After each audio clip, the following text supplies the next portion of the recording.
بسم اللہ الرحمن الرحیم۔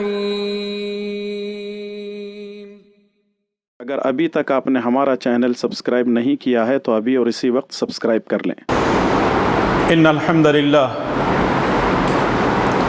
نحمده ونستعینه ونستغفره ونعوذ باللہ من شرور انفسنا ومن سیئات اعمالنا من يهده الله فلا مضل له ومن يضلله فلا هادي له واشهد ان لا اله الا الله وحده لا شريك له واشهد ان محمدا عبده ورسوله اما بعد فإن خير الحديث كتاب الله وخير الهدي هدي محمد صلى الله عليه وسلم وشر الأمور محدثاتها وكل محدثة بدعة وكل بدعة ضلالة وكل ضلالة في النار فأعوذ بالله السميع العليم من الشيطان الرجيم من همزه ونفخه ونفثه يا أيها الذين آمنوا اتقوا الله حق تقاته ولا تموتن إلا وأنتم مسلمون يا أيها الناس اتقوا ربكم الذي خلقكم من نفس واحدة وخلق منها زوجها وبث منهما رجالا كثيرا ونساء واتقوا الله الذي تساءلون به والأرحام إن الله كان عليكم رقيبا يا أيها الذين آمنوا اتقوا الله وقولوا قولا سديدا يصلح لكم أعمالكم ويغفر لكم ذنوبكم ومن يطع الله ورسوله فقد فاز فوزا عظيما أعوذ بالله السميع العليم من الشيطان الرجيم من همزه ونفخه ونفثه قل يا عبادي الذين أسرفوا على أنفسهم لا تقنطوا من رحمة الله إن الله يغفر الذنوب جميعا إنه هو الغفور الرحيم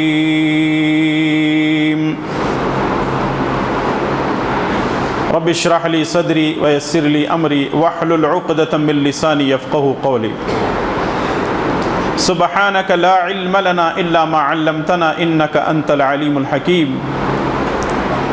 اللهم انفعني بما علمتني وعلمني ما ينفعني وزدني علما آمین یا رب العالمین۔ ہر قسم کی تعریف و توصیف، بڑائی اور بزرگی، شان و شوکت، حکمتیں اور حکومتیں اسی اللہ رب ذوالجلال والاکرام کے لیے لائق و زیبا ہیں، جو ساری کائنات کا خالق، مالک اور مدبر ہے۔ وہی اللہ تعالی ہے جس نے زمین، آسمان، سورج، چاند، ستارے اور دنیا کی ہر مخلوق کو پیدا فرمایا۔ سبحان اللہ و بحمدہ سبحان اللہ العظیم۔ درود و سلام ہو تمام انبیاء علیہم الصلاۃ پر، خصوصاً میرے اور آپ کے پیارے نبی امام الانبیاء والمرسلین، امام اعظم، قائد اعظم، مرشد اعظم جناب محمد الرسول اللہ صلی اللہ تعالی علیہ وسلم کی ذات مقدسہ پر۔ اللہم صلی علی محمد وعلی آل محمد کما صلیت علی ابراہیم وعلی آل ابراہیم انک حمید مجید۔ اللہم بارک علی محمد وعلی آل محمد کما بارکت علی ابراہیم وعلی آل ابراہیم انک حمید مجید۔ حاضرین محترم، بزرگوں، نوجوان دوستوں اور پیارے بچوں،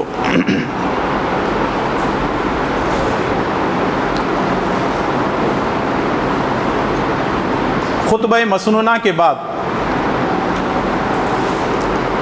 سورہ زمر سے ایک آیت میں نے آپ کے سامنے تلاوت کی ہے۔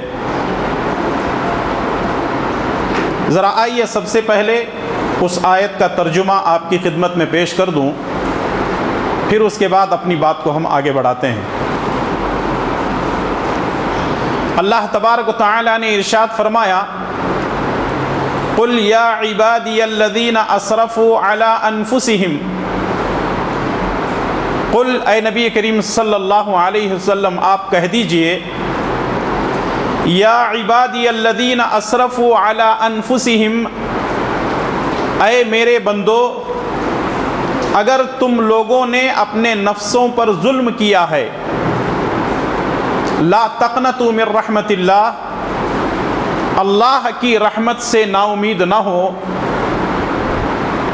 انہ یغفر الذنوب جمیعا، بے شک وہ ہر گناہ کو معاف کرنے والا ہے، ہر گناہ کو بخشنے والا ہے اور ہر گنہگار کی مغفرت کرنے والا ہے۔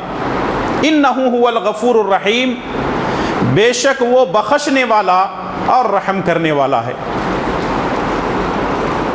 اس آیت کریمہ میں اللہ تبارک و تعالیٰ نے نبی کریم صلی اللہ علیہ وسلم سے خطاب کرتے ہوئے اپنے بندوں سے کہا کہ اے میرے بندو اگر تم سے جانے انجانے کوئی گناہ ہو جاتے ہیں، کوئی غلط کام ہو جاتے ہیں، کوئی حرام کام اگر تم سے ہو جاتا ہے تو تمہیں گھبرانے کی، تمہیں پریشان ہونے کی ضرورت نہیں ہے، بلکہ یہ بات یاد رکھو تمہارا رب بڑا غفور الرحیم ہے، تمہارا رب مغفرت کرنے والا ہے، تمہارا رب بخشنے والا ہے۔ جتنے مرضی تمہارے گناہ ہوں، اگر تم اللہ تبارک و تعالیٰ کی رحمت سے امید رکھتے ہوئے اپنے گناہوں کو رب کے سامنے رکھتے ہو تو پھر یاد رکھو کہ تم اپنے رب کو غفور الرحیم پاؤ گے، یعنی مغفرت کرنے والا اور رحم کرنے والا پاؤ گے۔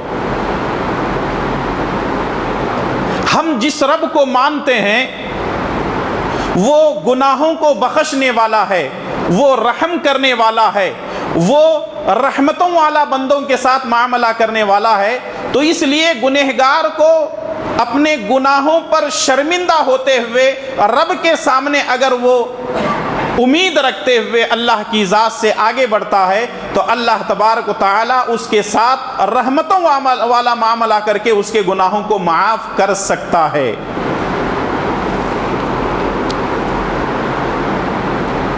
صحیح بخاری اور صحیح مسلم کی روایت، ابو ہریرہ رضی اللہ تعالی عنہ حدیث کے راوی ہیں، اللہ کے پیارے نبی جناب محمد الرسول اللہ صلی اللہ علیہ وسلم نے فرمایا لما خلق اللہ الخلق كتب فی کتابہ فہو عنده فوق العرش ان رحمتی تغلب غضبی۔ اللہ تبارک و تعالی نے جب کائنات کی ساری مخلوقات کو پیدا کیا تو اللہ تبارک و تعالی نے ایک لفظ اپنی کتاب میں لکھ رکھا ہے، ایک جملہ اپنی کتاب میں لکھ رکھا ہے، فَهُوَ عِنْدَهُ فَوْقَ الْعَرْشِ، اور وہ جملہ اللہ تبارک و تعالی کے عرش کے اوپر لکھا ہوا ہے۔ جب اللہ نے تمام مخلوقات کو پیدا کیا ایک جملہ اپنی کتاب میں لکھا ہے اور وہ جملہ اپنے عرش کے اوپر اللہ تبارک و تعالی نے لکھا ہوا ہے، اور وہ جملہ کیا ہے؟ ان رحمتی تغلب غضبی، بے شک میری رحمت میرے غضب پر غالب ہے۔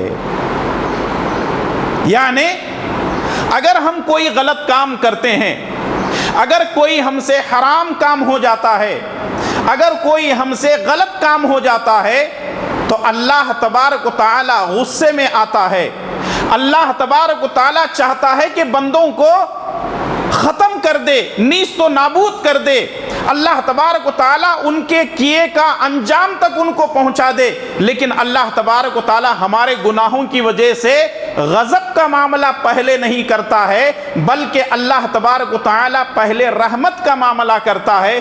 اسی لیے اللہ تبارک و تعالیٰ کے عرش کے اوپر یہ جملہ لکھا ہوا ہے، ان رحمتی تغلب غضبی، میری رحمت پہلے ہے، میرا غصہ بعد میں ہے۔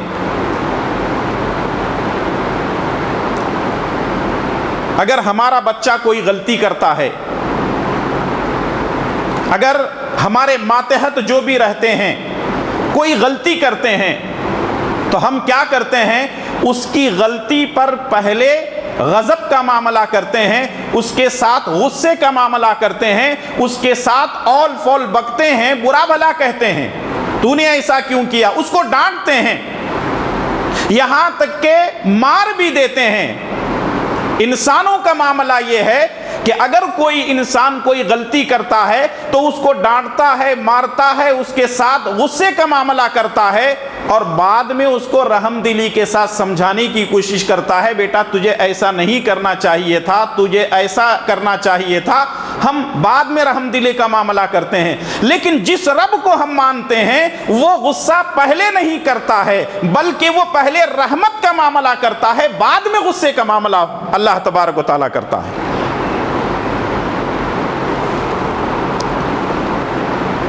صحیح بخاری اور صحیح مسلم کی ایک اور روایت،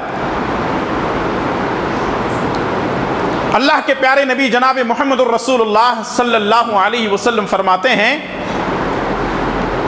کہ اللہ تبارک و تعالی نے رحمت کے 100 حصوں کو پیدا فرمایا۔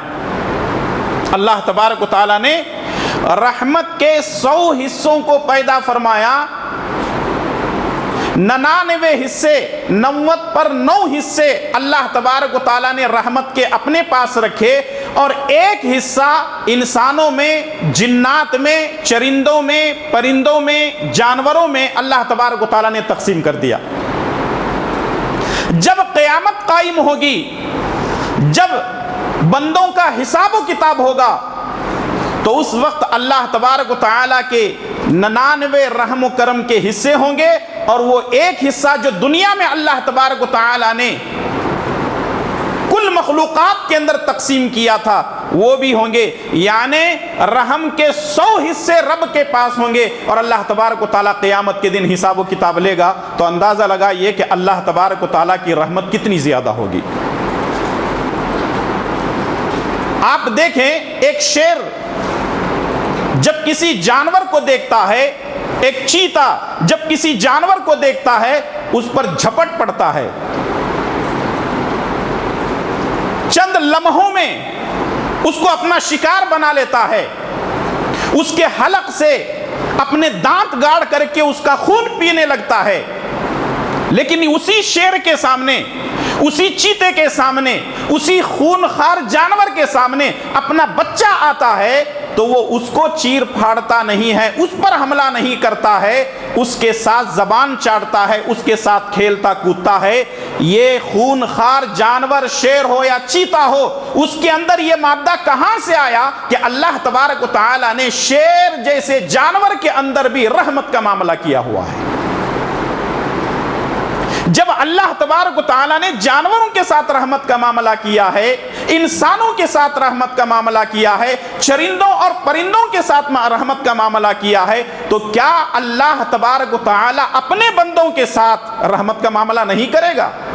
بے شک اللہ تبارک و تعالیٰ اپنے بندوں کے ساتھ رحمت والا معاملہ کر رہا ہے اور ہمیشہ کرتا رہے گا۔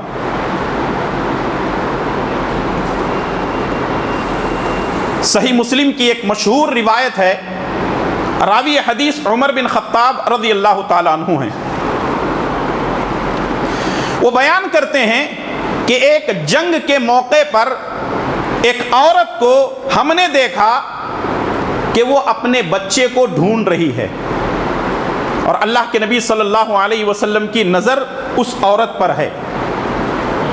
ایک عورت جنگ کے موقع پر اپنے بچے کو کھو گئی ہے اور ڈھونڈ رہی ہے، یہاں تک کہ کوئی بھی بچہ اس کو نظر آتا ہے تو وہ اپنے سینے سے لگا کر دودھ پلانا شروع کر دیتی ہے۔ اللہ کے پیارے نبی جناب محمد الرسول اللہ صلی اللہ علیہ وسلم اس منظر کو اپنی آنکھوں سے دیکھ رہے تھے، صحابہ کرام بھی دیکھ رہے ہیں۔ اللہ کے نبی صلی اللہ علیہ وسلم نے پوچھا، اے صحابیوں بتاؤ، یہ عورت اپنے بچے کو ڈھونڈ رہی ہے، کسی بھی بچے کو اٹھا کر کے اپنے سینے سے لگا رہی ہے، بتاؤ اگر اس عورت کو اپنا بچہ مل جائے کیا یہ عورت اپنے بچے کو آگ میں ڈالنا پسند کرے گی؟ صحابہ کرام نے کہا، اللہ کے نبی صلی اللہ علیہ وسلم یہ اپنے بچے کو لے کر کے اتنا پریشان ہے، کہاں یہ اپنے بچے کو آگ میں ڈالنا پسند کرے گی؟ اللہ کے نبی صلی اللہ علیہ وسلم نے فرمایا کہ تمہارا رب بھی تم کو اب آگ میں ڈالنا پسند نہیں کرتا ہے۔ ہم جس کو مانتے ہیں وہ ہمیں آگ میں ڈالنا پسند نہیں کرتا، وہ جہنم کی آگ میں جلانا نہیں چاہتا، وہ تو بڑا رحیم ہے، وہ بڑا غفور الرحیم ہے، وہ رحم کرنے والا ہے، بخشنے والا ہے، رحمتوں والا معاملہ کرنے والا ہے۔ اس لیے میرے بھائی اور دوستو، اس رب کی رحمت کو حاصل کرو جو رب اپنی رحمتوں کو ساری دنیا کی ہر چیز کے اوپر اس نے بکھیرا ہوا ہے۔ سورہ اعراف میں اللہ تبارک و تعالیٰ نے فرمایا، ایک آیت کا چھوٹا سا ٹکڑا ہے، وَرَحْمَتِي وَسِعَتْ كُلَّ شَيْءٍ، اور میری رحمت ہر چیز پر کشادہ ہے۔ میری رحمت انسانوں کے ساتھ ہے، میری رحمت جنات کے ساتھ ہے، میری رحمت جانوروں پر ہے، میری رحمت پرندوں پر ہے۔ آپ دیکھیں ہمارے گھروں کے آس پاس مرغیاں ہوتی ہیں، ایک مرغی اپنے چوزوں کو لے کر گلی محلے کے اندر گھر کے اندر دانا چگنے لگتی ہے، لیکن جیسے ہی ہم اس کے بچوں کے پاس جاتے ہیں تو وہ فوراً اپنی آواز کے ساتھ ہم کو ڈراتی ہے، اپنے پروں کو لے کر کے ہم پر حملہ کرتی ہے، کیوں میرے بچوں کو چھو رہے ہو؟ ایک معمولی مرغی اپنے چوزوں کو چھونے نہیں دیتی، وہ رحم اتنا ہے اس کے دل کے اندر۔ تو آپ اندازہ لگاؤ، جس رب نے رحمت کے 99 حصے اپنے پاس رکھے ہیں، ایک حصے میں اتنا رحم و کرم ہے، وہ 99 حصے رحم کے رکھنے والا اس کے پاس کتنا رحم ہوگا؟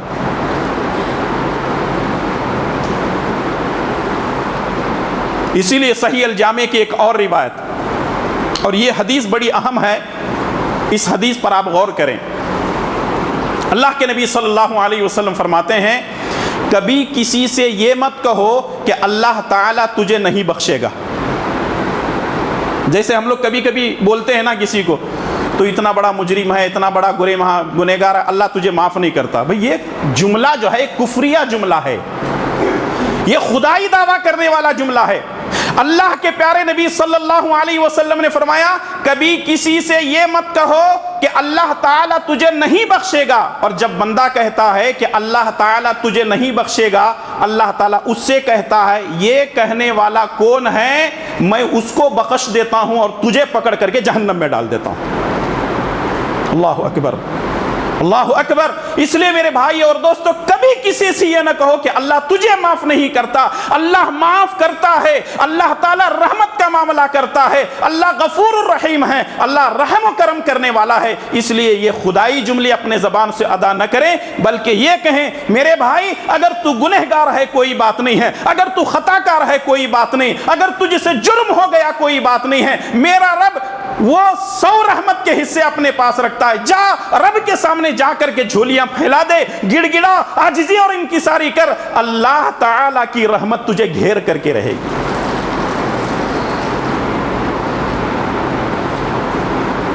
صحیح بخاری اور صحیح مسلم کی ایک اور روایت، اللہ کے نبی صلی اللہ علیہ وسلم ایک مرتبہ نماز پڑھا رہے تھے۔ نماز پڑھانے کے دوران ایک دیہاتی، اس کے الفاظ، اس کی زبان سے کچھ الفاظ نکلے۔ کیا الفاظ نکلے؟ اللہم رحمنی و محمدا ولا ترحم معنا احدا۔ اور یہ الفاظ بھی بڑے عجیب تھے۔ اس نے کہا، اللہم ارحمنی و محمدا، اے اللہ مجھ پر اور محمد صلی اللہ علیہ وسلم پر رحم فرما، ولا ترحم معنا احدا، ہم دونوں کے علاوہ کسی کے اوپر تو رحم مت کر۔ دیہاتی تھا، اس کو دین معلوم نہیں تھا، آیا تھا، کچھ مسئلہ ہو گیا تھا مسجد نبوی کے اندر، اس نے کچھ غلط کام کیا تھا، نماز کے لیے کھڑے ہو گئے تو اس نے کہنا شروع کیا، اللہم رحمنی و محمدا، اے اللہ مجھ پر رحم فرما، محمد صلی اللہ علیہ وسلم پر رحم فرما، ولا ترحم معنا احدا، ہم دونوں کے علاوہ کسی پر رحم نہ کر۔ نماز ختم ہو گئی، رسول اللہ صلی اللہ علیہ وسلم نے فرمایا، لقد حجرت واسعا یرید رحمت اللہ، ارے تو نے اللہ تعالیٰ کی رحمت کو تنگ کر دیا، جبکہ اللہ تبارک و تعالیٰ کی رحمت کو تو حاصل کرنا چاہتا ہے۔ یعنی نبی نے فرمایا، اللہ کی رحمت کو تنگ کیوں کر رہا ہے؟ اے اللہ میرے اوپر، نبی کے اوپر رحم فرما، نہیں، اے اللہ مجھ پر رحم فرما، نبی پر رحم فرما، اور جتنے انسان ہیں سب پر رحم فرما۔ اگر تو یہ جملہ کہتا تو کتنی بڑی بات ہوتی تھی۔ اور اگر دعا کرنا ہونا، کبھی بخیلی نہ کریں دعا میں، اے اللہ میرا وہ کر، اے اللہ میرا وہ کر، اے اللہ میرا فلاں کر، میرے لیے وہ کر، میرے لیے کر، دعا کرو، اے اللہ میرے ساتھ بھلائی کا معاملہ کر، میرے بھائیوں کے ساتھ، میرے بہنوں کے ساتھ، میرے چاچا کے ساتھ، میرے ماموں کے ساتھ، اے اللہ تبارک و تعالیٰ میرے دوست احباب کے ساتھ، میرے اڑوس پڑوس والوں کے ساتھ، میرے فلاں کے ساتھ، سب کے ساتھ رحمت کا معاملہ فرما۔ اگر یہ دعا کرتے ہیں تو اللہ تبارک و تعالیٰ خوش ہوتا ہے کہ یہ میرا بندہ خود کے لیے نہیں سب کے لیے مانگ رہا ہے۔ ورنہ اگر ہم صرف یا شیخ اپنا اپنا دیکھ والی بات کریں گے تو گویا کہ ہم اللہ کی رحمت کو تنگ کر رہے ہیں، اور اللہ تبارک و تعالیٰ کی رحمت تنگ نہیں ہے، اللہ تعالیٰ کی رحمت بہت وسیع ہے، اللہ تبارک و تعالیٰ کی رحمت بہت کشادہ ہے۔ صحیح بخاری اور صحیح مسلم کی ایک اور روایت، بنی اسرائیل میں ایک شخص تھا جو بڑا گنہگار تھا، بڑا سیاہکار تھا۔ وہ جب مرنے لگا تو مرنے سے پہلے اپنے اولاد کو بلاتا ہے اور کہنے لگتا ہے کہ بیٹو دیکھو میرے انتقال کا وقت بالکل قریب ہے، پتہ نہیں کب موت آ جائے، ایسا کرو میرے مرنے کے بعد مجھے لے جا کر کے دفن نہیں کرنا، مجھے مرنے کے بعد مجھے لے جا کر کے دفن نہیں کرنا، بلکہ میرے مرنے کے بعد مجھے جلا دینا اور میری راکھ کو 2 حصوں میں تقسیم کرنا، راکھ کا آدھا حصہ ہواؤں میں اڑا دینا، راکھ کا آدھا حصہ سمندر میں پانی میں بہا دینا۔ جب وہ مر گیا تو اس کے اولاد نے اس کی وصیت کے مطابق ویسا ہی کیا، اس کو جلایا گیا، اس کے راکھ کے 2 حصے کیے گئے، آدھا حصہ ہواؤں میں اڑا دیا گیا اور آدھا حصہ پانی میں سمندر میں بہا دیا گیا۔ اللہ تبارک و تعالیٰ نے ہواؤں کو حکم دیا، ہواؤں نے ایک ایک ذرے کو جمع کر دیا۔ دنیا کی ہر چیز پر کس کا حکم چلتا ہے؟ اللہ تبارک و تعالیٰ کا حکم چلتا ہے۔ اللہ تعالیٰ نے ہواؤں کو حکم دیا، ہواؤں نے اس کے ایک ایک ذرے کو جمع کیا۔ اللہ نے سمندر کو حکم دیا، سمندر نے اس کے ایک ایک ذرے کو جمع کیا۔ اللہ تبارک و تعالیٰ نے اپنی قدرت کاملہ سے اس کو پیدا کیا، اور پیدا کرنے کے بعد کہا کہ اے میرے بندے دیکھ میں نے تجھے پیدا کر لیا ہے، اب بتا تو نے ایسا کیوں کیا؟ لما فعلت هذا؟ اللہ اکبر، ذرا دیکھیں اللہ تبارک و تعالیٰ کی قدرت کیسی ہے۔ رب کے سامنے ننگ دنگ کھڑا ہے، اس کی ساری ترکیبیں فیل ہو چکی تھیں۔ رب ذوالجلال والاکرام پوچھتا ہے لما فعلت هذا، اے میرے بندے تو نے ایسا کیوں کیا؟ تو بندہ کہتا ہے من خشیتک، اے اللہ تبارک و تعالیٰ تیرے ڈر نے مجھے ایسا کام کرنے پر مجبور کیا۔ اللہ تبارک و تعالیٰ فرماتا ہے جب تیرے دل کے اندر میرا ڈر ہے میں تیرے گناہوں کی بخشش کر کے تجھے جنت کا حقدار بنا دیتا ہوں۔ ذرا سوچیں اور غور کریں، رب ذوالجلال والاکرام ہوا ہے جو گناہوں کو بخشتا ہے، گنہگاروں کے ساتھ رحمتوں والا معاملہ فرماتا ہے۔ انسان جتنے مرضی اس کے گناہ ہو جائیں، جتنا مرضی وہ سیاہکار ہو، جتنا مرضی وہ خطا کار ہو، میرے بھائی اور دوستو یہ رمضان کا مہینہ ہے، آپ روزے کی حالت میں ہیں، جمعہ کا وقت ہے، اور اللہ کے نبی صلی اللہ علیہ وسلم نے فرمایا جمعہ کے دن ایک ایسی گھڑی ہوتی ہے، ایک ایسا وقت ہوتا ہے جو اللہ تعالیٰ گنہگاروں کے گناہوں کو معاف کرتا ہے۔ دعا کرو اللہ تعالیٰ مجھے آپ تمام کو اور ہر مسلمان کے گناہوں کو معاف فرمائے اور رحمتوں والا معاملہ فرمائے۔ اے اللہ ہم گنہگار ہیں، اے اللہ ہم خطا کار ہیں، اے اللہ ہم گناہوں میں ڈوبے ہوئے ہیں، تیری رحمت کو چاہتے ہیں، اے اللہ ہمارے گناہوں کو معاف فرما، اے اللہ رحمتوں والا معاملہ فرما، اے اللہ ہمارے حق میں جنت کے فیصلے فرما دے، اے اللہ جہنم کے عذابات سے ہماری حفاظت فرما، اے اللہ ظالموں کے ظلم سے بچا لے، حاسدوں کے حسد سے بچا لے، اے اللہ تعالی ہم تمام کو ساری زندگی تیرے بندے بن کر جینے کی توفیق عطا فرما، آمین یا رب العالمین۔ میرے بھائی اور دوستو اللہ تعالیٰ کی رحمت کو حاصل کرنے کی کوشش کرو۔ اللہ تبارک و تعالیٰ کی رحمت جانوروں کے ساتھ ہی نہیں، انسانوں کے ساتھ ہی نہیں، اللہ تبارک و تعالیٰ ہر مخلوق کے ساتھ رحمت کا معاملہ کرتا ہے، اور ہر مخلوق اپنے اپنے دائرے میں رحمتوں والا معاملہ کرتے ہیں۔ اور یاد رکھو رحمتوں کا معاملہ اللہ تبارک و تعالیٰ صرف انسانوں کے ساتھ یا مسلمانوں کے ساتھ نہیں کرتا، بلکہ رحمتوں والا معاملہ اللہ تبارک و تعالیٰ کافروں کے ساتھ بھی کرتا ہے۔ اللہ تبارک و تعالیٰ کافروں کے ساتھ بھی رحمتوں والا معاملہ کرتا ہے۔ دنیا کے اندر بڑے بڑے ظالم لوگ آئے، اور ایسے لوگ آئے کہ جنہوں نے خدائی دعویٰ کیا، فرعون نے کیا کہا تھا؟ انا ربکم الاعلی، میں تمہارا سب سے بڑا رب ہوں۔ اللہ کے مقابلے میں اگر کوئی یہ کہے کہ میں تمہارا رب ہوں تو کیا اللہ تبارک و تعالیٰ کو غصہ نہیں آتا؟ اگر کسی کمپنی کے اندر کوئی مینیجر بیٹھا ہوا ہے اور اس کے سامنے چپراسی آتا ہے، واچ مین آتا ہے اور کہنے لگتا ہے کہ اس کمپنی کا مالک میں ہوں، تو کیا مینیجر کو یا جی ایم کو، اس کے اونر کو، چیئر پرسن کو کیا غصہ نہیں آئے گا؟ آئے گا ضرور۔ اللہ کے سامنے ایک انسان یہ کہتا ہے کہ میں خدا ہوں، میں رب ہوں، ساری کائنات کا نظام میں چلاتا ہوں، میں وہ ہوں، میں یہ ہوں۔ اللہ تبارک و تعالیٰ غصے میں آ سکتا ہے، لیکن اللہ تبارک و تعالیٰ کبھی بھی پہلے معاملہ غصے کا نہیں کرتا بلکہ معاملہ رحمت کا کرتا ہے۔ فرعون نے کہا انا ربکم الاعلی، اللہ تبارک و تعالیٰ نے اس کو اپنے غضب کا شکار نہیں بنایا، بلکہ اللہ تبارک و تعالیٰ نے فرعون کے ساتھ دو رحمتوں والے معاملات کیے۔ اللہ اکبر! کتنے؟ دو رحمتوں والے معاملات اللہ تبارک و تعالیٰ نے کیے۔ کس کے ساتھ؟ فرعون کے ساتھ۔ کیا معاملہ اللہ تبارک و تعالیٰ نے فرعون کے ساتھ کیا؟ پہلی رحمت کا معاملہ یہ ہے کہ اللہ تبارک و تعالیٰ نے موسیٰ علیہ السلام کو نبی بنا کر بھیجا۔ موسیٰ علیہ السلام گئے، اس کو سمجھائے، اس نے موسیٰ علیہ السلام کی بات کو نہیں مانا۔ اللہ تبارک و تعالیٰ نے دوسرا رحمتوں والا معاملہ یہ کیا کہ موسیٰ علیہ السلام کے ساتھ انہی کے بھائی حضرت ہارون علیہ السلام کو رحمتوں معاملہ بنا کر کے فرعون کے پاس بھیجا، یعنی یہ دوسری رحمت تھی۔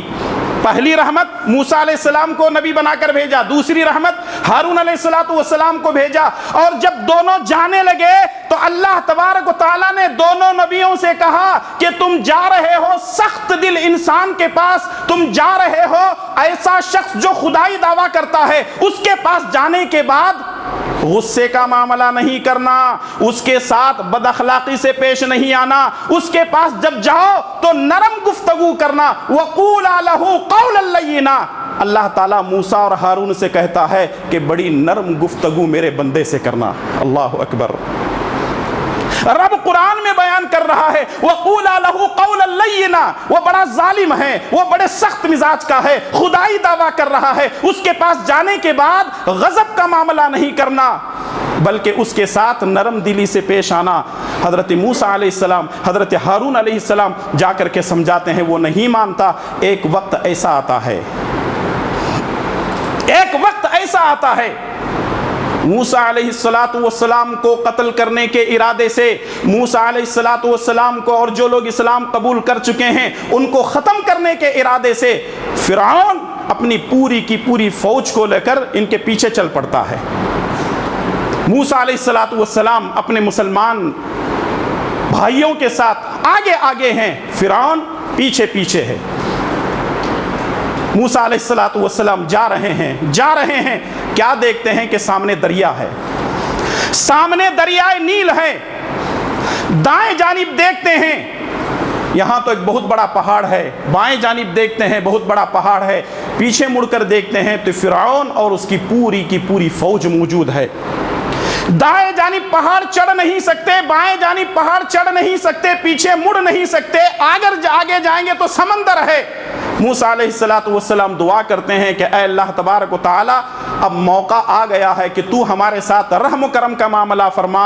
موسیٰ علیہ السلام کو یہ حکم ہوتا ہے کہ اے موسیٰ، اپنی لاٹھی کو زمین پر مارو، اور اس طریقے سے اللہ تبارک و تعالی سمندر کے اندر، دریا کے اندر راستوں کو بنا دیتا ہے۔ موسیٰ علیہ السلام اللہ کا نام لے کر اس راستے سے داخل ہوتے ہیں، پار ہو جاتے ہیں، اور جب فرعون دیکھتا ہے کہ یہ دیواریں پانی دیواروں کی شکل اختیار کر چکا ہے، سمندر کے اندر راستہ بنا ہوا ہے، تو وہ فوراً وہ بھی اپنی فوج کو لے کر کود پڑتا ہے۔ تو ایسی حالت میں جب یہ فوج کو لے کر کود پڑتا ہے، اللہ تبارک و تعالیٰ کا حکم ہوتا ہے، جس پانی نے دیواروں کو بننے کا حکم دیا تھا، اللہ اسی پانی کو حکم دیتا ہے کہ آپس میں مل جاؤ۔ فرعون غرق ہونے لگتا ہے۔ اب یہاں جو سنن ترمذی کی اور سنن بہقی کی روایت ہے، جس کو شیخ البانی رحمۃ اللہ علیہ نے صحیح کہا ہے، فرعون ڈوب رہا تھا تو اس کے الفاظ تھے زبان سے، میں ایمان لاتا ہوں اللہ تبارک و تعالیٰ کی ذات پر، اس پر ایمان لاتا ہوں جس پر بنی اسرائیل ایمان لا چکے ہیں۔ فرعون ڈوب رہا ہے، مر رہا ہے، آخری وقت ہے، اب جب دیکھ رہا ہے ساری چیزیں، اب میں بچنے والا نہیں ہوں، تو فرعون کے زبان سے الفاظ کیا نکلتے ہیں؟ میں ایمان لاتا ہوں اللہ تبارک و تعالیٰ کی ذات پر، اس رب پر ایمان لاتا ہوں جس پر بنی اسرائیل ایمان لا چکے ہیں۔ یہ واقعہ جبرائیل علیہ السلام نبی کریم صلی اللہ علیہ وسلم سے بیان کرتے ہوئے کہتے ہیں، اے اللہ کے نبی صلی اللہ علیہ وسلم، میں زمین سے مٹی کیچڑ اٹھا کر فرعون کے منہ میں ٹھونس رہا تھا، کہیں ایسا نہ ہو اللہ کی غضب آخری وقت میں بھی غالب آ کر کے اللہ تعالیٰ اس کے حق میں جنت کے فیصلے نہ کر دے۔ یعنی آخری وقت میں بھی اللہ تبارک و تعالیٰ کسی بندے کے ساتھ رحمتوں والا معاملہ کر سکتا ہے۔ اس لیے ہر انسان کو چاہیے کہ وہ رب کی رحمتوں کو حاصل کرنے کی کوشش کرے۔ ہماری سانسیں چل رہی ہیں، ہماری آنکھیں دیکھ رہی ہیں، ہمارے کان سن رہے ہیں، ہماری زبانیں بول رہی ہیں، ہمارے ہاتھ پیر کام کر رہے ہیں، دل دھڑک رہا ہے، لیکن کب یہ روح قفس عنصری سے پرواز کر جائے، کب ہماری آنکھیں ہوتے ہوئے ہم دیکھ نہیں پائیں گے، کب کان ہوتے ہوئے سن نہیں پائیں گے، زبان بول نہیں پائے گی، ہاتھ پیر حرکت کرنا چھوڑ دیں گے، دل دھڑکنا چھوڑ دے گا، میرے بھائی اور دوستو، جب موت آئے گی کوئی معاملہ نہیں ہوگا، موت آنے سے پہلے ہی ہم کو اللہ تبارک و تعالیٰ کو راضی کرنے، اس کی رحمتوں کو حاصل کرنے کی پوری کوشش کرنی۔ اور یاد رکھیں، اللہ تبارک و تعالیٰ کی رحمت اتنی بڑی ہے، اللہ تبارک و تعالیٰ کی رحمت اتنی اہم ہے، اللہ کے پیارے نبی جناب محمد الرسول اللہ صلی اللہ علیہ وسلم فرماتے ہیں، اللہ کی رحمت کے بغیر کوئی بھی جنت میں داخل نہیں ہو سکتا۔ صحیح مسلم کی روایت، لیس احد ینجیہ عملہ، لیس احد ینجیہ عملہ، انسان کا کوئی بھی عمل اس کو جنت میں نہیں لے کر جا سکتا۔ قالوا ولا انت یا رسول اللہ، اللہ کے نبی کیا آپ بھی اللہ تعالیٰ کی رحمت کے بغیر جنت میں داخل نہیں ہو سکتے؟ یعنی آپ کا عمل بھی آپ کو جنت میں لے نہیں جا سکتا؟ رسول اللہ صلی اللہ علیہ وسلم نے فرمایا کہ ہاں، میرا عمل بھی مجھے جنت میں نہیں لے جا سکتا، الا ان یتدارکنی اللہ برحمہ، جب تک کہ اللہ تبارک و تعالیٰ کی رحمت میرے شامل حال نہ ہو۔ یعنی اگر کوئی آدمی یہ سمجھتا ہے کہ میری نماز مجھے جنت میں لے جائے گی، میرا روزہ مجھے جنت میں لے جائے گا، ہماری عبادتیں ہم کو جنت میں نہیں لے جائے گی، ان تمام چیزوں پر سب سے بڑی چیز کیا ہے؟ اللہ کی رحمت۔ اگر اللہ کی رحمت ہے، نمازیں بھی قبول، ہماری عبادتیں بھی قبول، روزہ بھی قبول، حج اور عمرے بھی قبول، صدقہ اور خیرات بھی قبول، لیکن اللہ کی رحمت ہمارے ساتھ نہیں ہے تو ہمارے سارے کے سارے اعمال بیکار ہیں۔ اس لیے ہمیشہ دعا کرتے رہیے، اور ایک مسجد میں داخل ہونے کی دعا ہے، اللہم انی اسألک من فضلک، اللہم افتح لی ابواب رحمتک، مسجد میں داخل ہونے کی دعا، اللہم افتح لی ابواب رحمتک، اے اللہ میرے لیے تیری رحمت کے دروازے کھول دے۔ یہ رحمت کے دروازے کب کھلیں گے؟ جب ہم بار بار مسجد میں آئیں گے، 5 وقتہ نمازوں میں مسجد میں آئیں گے اور بار بار یہ دعا پڑھیں گے، تب جا کر کے نہ رحمت کی رحمت کے دروازے کھلیں گے، ورنہ آدمی ہفتے میں 1 مرتبہ مسجد میں آ گیا اور دعا بھی نہیں پڑھا تو رحمتیں کہاں سے اس کو نصیب ہوں گی؟ اس لیے میرے بھائی اور دوستو، اللہ کی رحمتوں کو حاصل کرنے کی کوشش کرو۔ اور آخری بات آپ کے سامنے جو بیان کرنی ہے وہ یہ ہے، ہم جس رب کو مانتے ہیں وہ ذات رحمت والی ہے، ہم جس رب کو مانتے ہیں وہ ذات رحمت والی ہے، ہم جس نبی کو مانتے ہیں نبی کی ذات بھی رحمت والی ہے، ہم جس قرآن کو مانتے ہیں وہ قرآن بھی رحمت والا ہے، جس مقام پر یہ قرآن نازل کیا گیا وہ مکہ بھی رحمتوں والا ہے، اور جس مہینے میں یہ قرآن نازل ہوا رمضان کا مہینہ بھی رحمتوں والا ہے۔ یعنی 5 5 رحمتیں ایک ساتھ جمع ہو رہی ہیں. اللہ کی ذات رحمت والی, نبی کی ذات رحمت والی, قرآن رحمت والا, اور مکہ شہر رحمتوں والا ہے. اور جس مہینے میں اللہ تبارک و تعالیٰ نے قرآن کریم کو نازل کیا ہے وہ مہینہ بھی رحمتوں والا ہے. اس لیے میرے بھائی اور دوستو, آگے بڑھو, آگے بڑھو, قدم کو آگے بڑھاؤ. رب ذوالجلال والاکرام رحمتوں کا معاملہ کرنے والا ہے. اس کی رحمت بہت وسیع ہے, اس کی رحمت بہت کشادہ ہے. اس کے رحم و کرم کو حاصل کرو, اس کی رحمتوں کو حاصل کرو. جب بھی دعائیں کرتے ہو اللہ سے رحمت طلب کرو, جب بھی دعائیں مانگتے ہو رحم و کرم کی بھیک مانگو, کیونکہ اللہ تبارک و تعالی رحم و کرم کرنے والا اور اپنے بندوں کے ساتھ صحیح فیصلے کرنے والا ہے. باتیں بہت زیادہ ہیں, قرآن کریم کی آیتیں بہت زیادہ ہیں, احادیث بہت زیادہ ہیں, لیکن میں اپنی بات کو ختم کرنے سے پہلے یہی کہنا چاہوں گا, یہ مختصر سی زندگی, یہ مختصر سی جو زندگی ہے اس کو غنیمت جانو. اپنے گناہوں کو رب کے سامنے پیش کرو, گڑ گڑاؤ, آنسو بہاؤ, رو, اور یاد رکھیں قاعدہ یہ ہے کہ جب تک بچہ روتا نہیں ماں دودھ پلاتی نہیں. جب تک بچہ روتا نہیں ماں دودھ پلاتی نہیں, اور جب تک ہم اپنے رب کے قریب ہو کر روئیں گے نہیں, گڑ گڑائیں گے نہیں, اللہ تبارک و تعالی ہمارے حق میں صحیح فیصلے کب کرے گا؟ تو اس لیے ضرورت اس بات کی ہے کہ ہم اللہ تبارک و تعالیٰ کی رحمتوں کو حاصل کرنے کے واسطے یہ رحمت والا معاملہ رمضان کا مہینہ آیا ہی اسی لیے ہے تاکہ ہم رحمتوں والے اس مہینے کو اللہ تعالیٰ کی رحمت کو حاصل کریں. نمازوں کے ذریعے سے ہم اللہ کی رحمت کو حاصل کر سکتے ہیں, تراویح کے ذریعے سے ہم اللہ کی رحمت کو حاصل کر سکتے ہیں, قرآن کی تلاوت سے ہم اللہ کی رحمت کو حاصل کر سکتے ہیں, صدقہ و خیرات کے ذریعے سے ہم اللہ کی رحمت کو حاصل کر سکتے ہیں, ہم سحری اور افطار کا انتظام کر کے اللہ کی رحمتوں کو حاصل کر سکتے ہیں, ذکر و اذکار کر کے رحمتوں کو حاصل کر سکتے ہیں. یعنی کوئی بھی کام اس رمضان کے مہینے میں کر کے, چاہے وہ کام چھوٹا ہو یا بڑا ہو, ہم اللہ کی رحمتوں کو حاصل کر سکتے ہیں. تو مجھے امید ہے کہ انشاءاللہ تعالی یہ رمضان کا مہینہ ہے, آپ زیادہ سے زیادہ اس مہینے کے اندر رحمتوں کو حاصل کرنے کی کوشش کریں گے. اللہ تبارک و تعالیٰ سے دعا کیجئے کہ اے اللہ تبارک و تعالیٰ ہمارے گناہوں کو معاف فرما, اے اللہ ہمارے گناہوں کو معاف فرما, اے اللہ ہمارے سیئات کے اوپر قلم عفو کو پھیر دے, اے اللہ تبارک و تعالی ہمارے ساتھ رحمتوں والا معاملہ فرما, اے اللہ ہمارے ساتھ رحمتوں والا معاملہ فرما, اے اللہ ہمارے لیے تیری رحمتوں کے دروازے کھول دے, اے اللہ تعالیٰ فضل و کرم کے دروازے کھول دے, اے اللہ رمضان کی برکتوں سعادتوں کو حاصل کرنے کی توفیق عطا فرما, اے اللہ تبارک و تعالی ظالموں کو کیفر کردار تک پہنچا دے, ظالموں کے ظلم سے ہماری حفاظت فرما, حاسدین کے حسد سے ہماری حفاظت فرما, اے اللہ ہماری روزی میں خیر و برکت عطا فرما, اے اللہ ہمارے گھروں میں خیر و برکت عطا فرما, ہماری زندگیوں میں خیر و برکت عطا فرما, اے اللہ تبارک و تعالی ہمیں تیرے بندے بن کر جینے کی توفیق عطا فرما, اے اللہ ہمیں جو بیمار ہیں ان کو شفاء کاملہ عاجلہ عطا فرما, جو پریشان حال ہیں ان کی پریشانیوں کو دور فرما, اے اللہ تعالی جب تک ہمیں زندہ رکھ, اسلام پر زندہ رکھ اور خاتمہ بالخیر فرما. وصلی اللہ علی نبینا محمد وعلی آلہ وصحبہ اجمعین. ربنا تقبل منا انک انت السمیع العلیم. سبحان ربک رب العزة عما یصفون وسلام علی المرسلین والحمد للہ رب العالمین.